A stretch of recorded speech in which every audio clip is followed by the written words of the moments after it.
Hello everyone, welcome back to another episode of r/slash Tales from Tech Support. In today's episode, university researcher learns how to maximize her browser. Always try the most difficult fix first. Before we get started, make sure to subscribe so you will never miss a video. So let's get started. University researcher learns how to maximize her browser. Towards the start of the pandemic, I was creating interactive e-learning courses for a university's research department.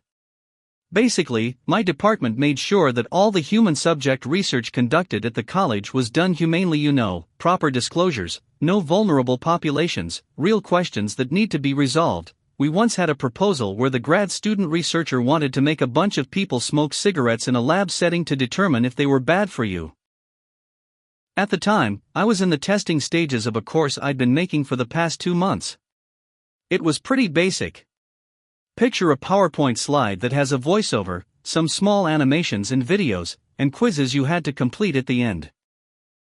Every now and then, you had to click a large button at the bottom of the screen that said Next Slide.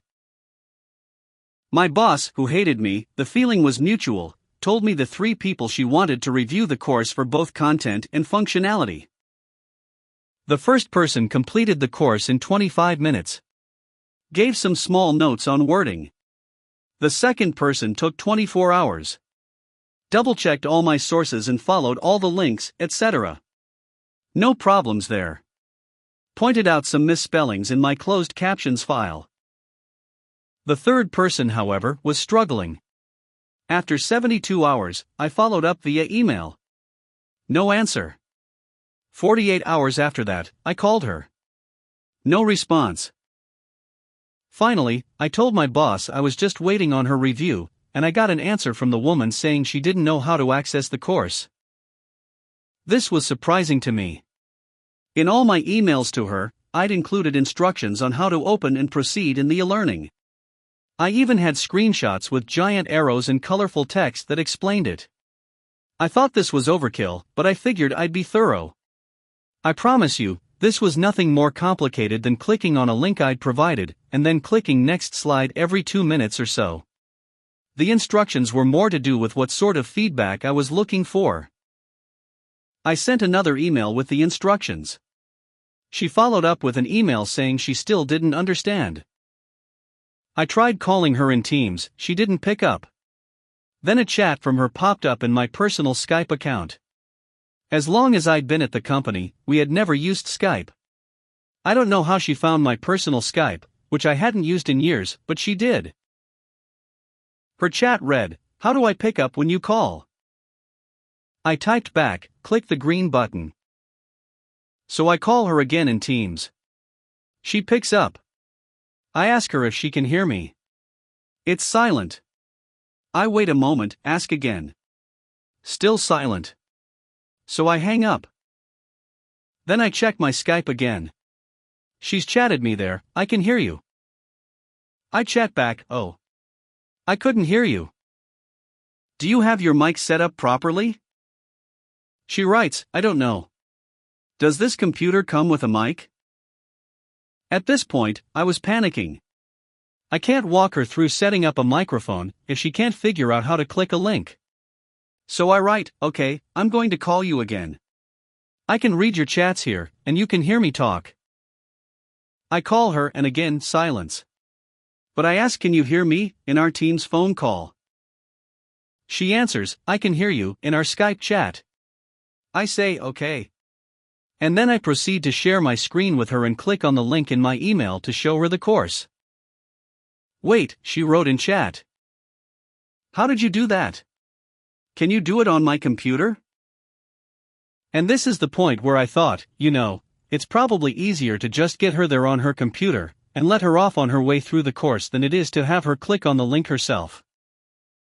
So I proceeded to tell her how to give me remote access to her computer, pulled up the email, scrolled down a bit to the link, and clicked it. Then I said, "Sorry for all the trouble. Any questions?" She said no in Skype chat. So I said, "I'll let you get started then. Thanks." And I hung up. I started to work on other things. 2 minutes later, my Skype pings again. It's stuck. The message reads. What stuck? I ask. It just stops playing at a certain point, she says. Click the next button at the bottom of the screen to keep going, I said. What next button? She said. At this point, I was officially awestruck. But it was about to get worse. I called her in Teams again.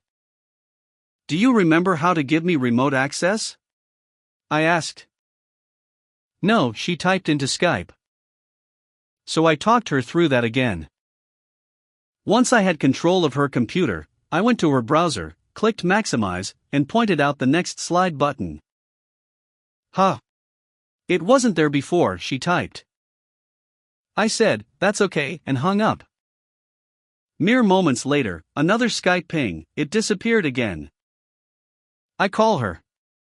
I talk her how to let me remote into her computer for a third time. This time, I notice that her browser isn't maximized again.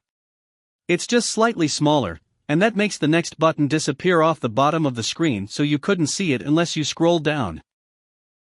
Oh, I said.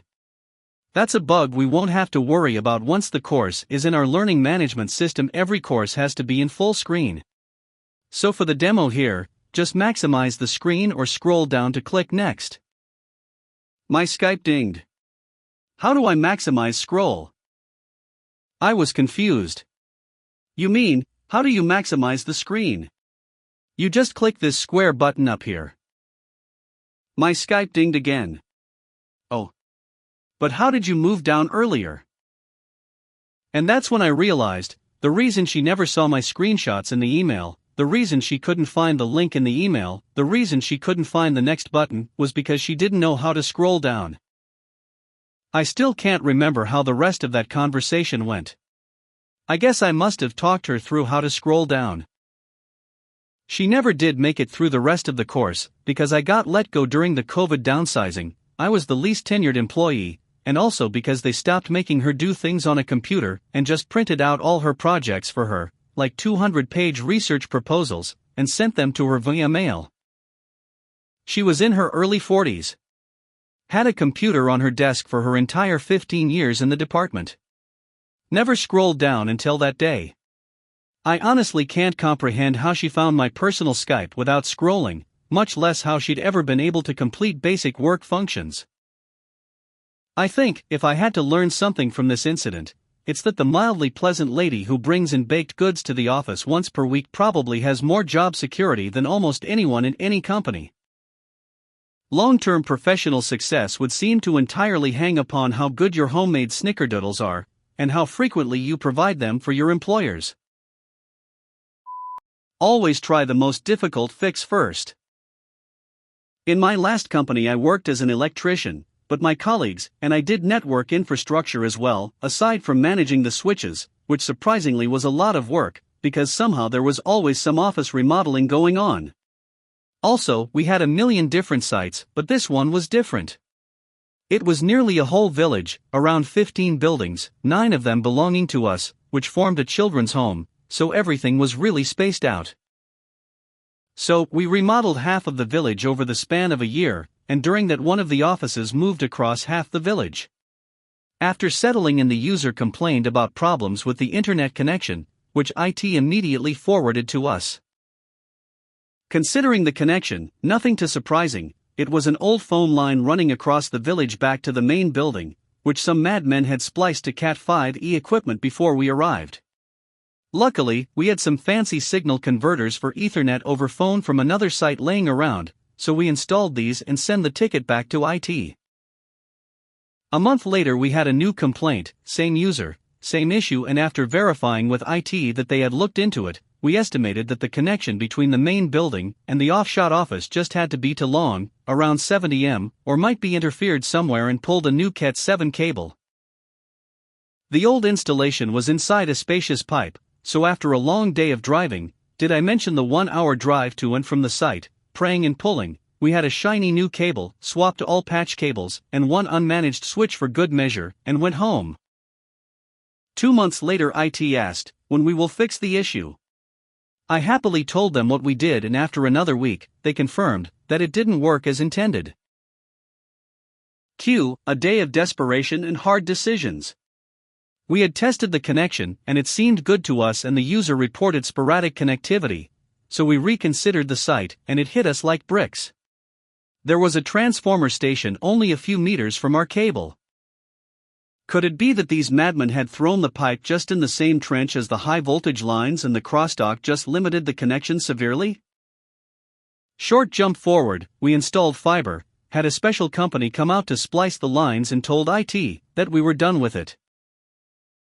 A few weeks later, almost half a year after this madness started, I met the user on occasion and she complained about the not working connection, definitely not in an unpleasant way, just like some utterly hopeless who had come to terms with it. By chance I had my laptop with me, highly unusual. I only used it to configure our entrance system on a different site, so I decided to give it another crack and start tracing down the issue, simply by plugging the laptop into every port I could find along the way. First port, her office, everything works fine. I was baffled, switched back to user's PC and bam, connection gone. Her network card was faulty. These F***ers in IT hadn't bothered to check her network card in half a year. Conclusion: user still offers me cookies every time we meet, and I afterwards didn't talk to IT for about 4 months, and later only when they promised me. They actually checked their end first.